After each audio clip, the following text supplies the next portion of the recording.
Et je vais d'abord m'adresser à vous, Jean-Marc Vivenza, pour traiter sa question, quelle métaphysique pour le XXIe siècle? Parce qu'on a quand même l'impression que la métaphysique n'a pas grand-chose à offrir. Enfin, on voit bien qu'il n'y a pas un grand intérêt pour le grand public. Quand on commence à s'y intéresser, ça paraît quand même assez abstrait. Donc, est-ce que vous pourriez éventuellement nous dire en quoi la métaphysique pourrait apporter quelque chose pour vivre mieux dans notre époque? Absolument.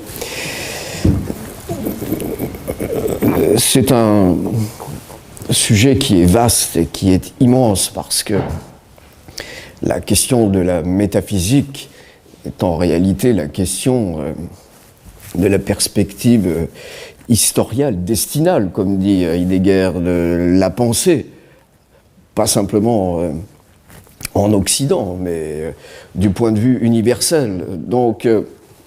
se demander qu'est-ce que la métaphysique peut apporter au présent siècle, c'est d'abord se demander qu'est-ce que la métaphysique et en quoi cette donnée particulière, qui n'est pas une branche de la philosophie, mais qui est peut-être la branche en elle-même, puisqu'elle se penche sur ce qu'il convient de penser de l'impensé, de l'impensable, ou ce qui ne peut pas être pensé avec les outils dialectiques communs avec lesquels nous interrogeons le réel. Donc nous sommes déjà face à quelque chose qui nous situe d'une manière un peu inconfortable dans une désinstallation des catégories logiques avec lesquelles nous appréhendons l'existence en général. La métaphysique, c'est précisément ce qui va nous porter vers une dimension qui relève certes de l'être, au sens aristotélicien, hein, l'être en tant qu'être, mais aussi ce qu'il est de cet être dans son en-deçà, ce qu'on appelle le non-être. Et la métaphysique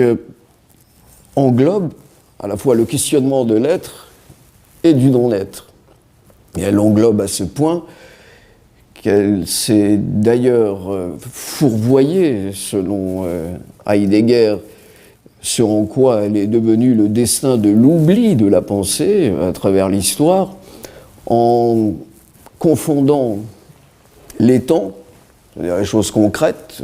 sur lesquelles on peut poser des définitions et la percevoir avec une pensée calculable, un arraisonnement, selon l'expression choisie, alors que a été placé dans l'oubli, ce en quoi d'ailleurs correspond la perspective même du nihilisme, puisque le nihilisme en lui-même est l'histoire de cet oubli constant à travers les différentes périodes de l'exercice de la pensée. Un oubli qui en plus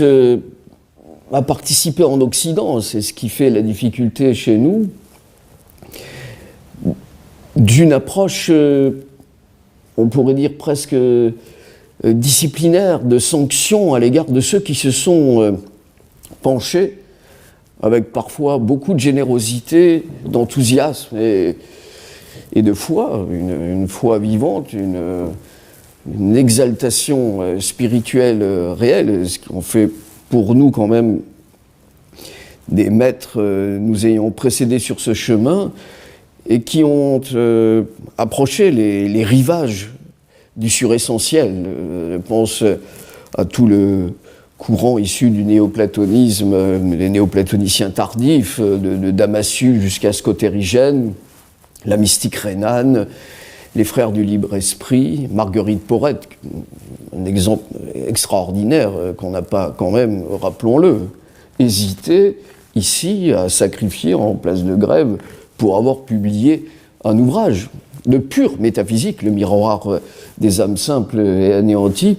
une des plus belles expressions des béguines au XIIe, XIIIe siècle, Et Écart lui-même a été condamné, nous l'oublions pas, il n'a pas eu le temps de se présenter en Avignon pour recevoir sa condamnation, mais en tout cas, la suite de cette école, si l'on peut dire, de ce courant avec le quiétisme, les disciples de l'oraison, l'illuminisme chrétien, etc., ont tous fait l'objet, en Occident, de condamnations, soit de l'autorité civile, soit de l'autorité religieuse. Alors, c'est peut-être un élément sur lequel il faudra se pencher. Je rajoute simplement que ce qui est intéressant, c'est que précisément, l'Orient nous offre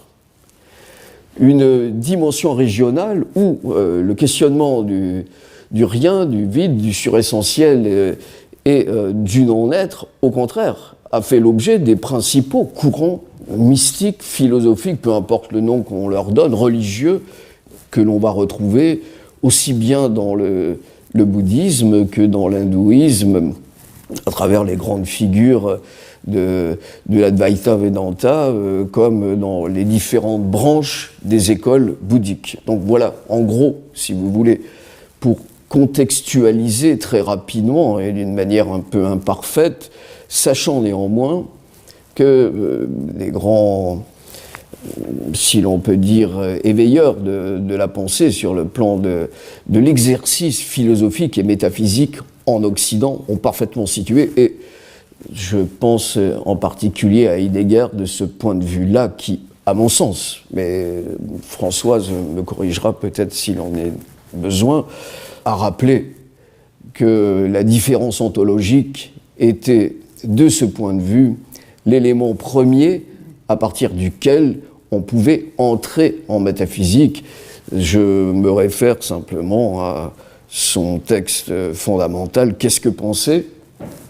Basis Denken, à partir duquel on peut commencer à entrevoir la possibilité d'une pensée qui soit authentiquement fidèle à ce qu'il convient d'être admis et perçu dans l'exercice de l'approche délicate, fragile, complexe de ce qui est au-delà de l'être.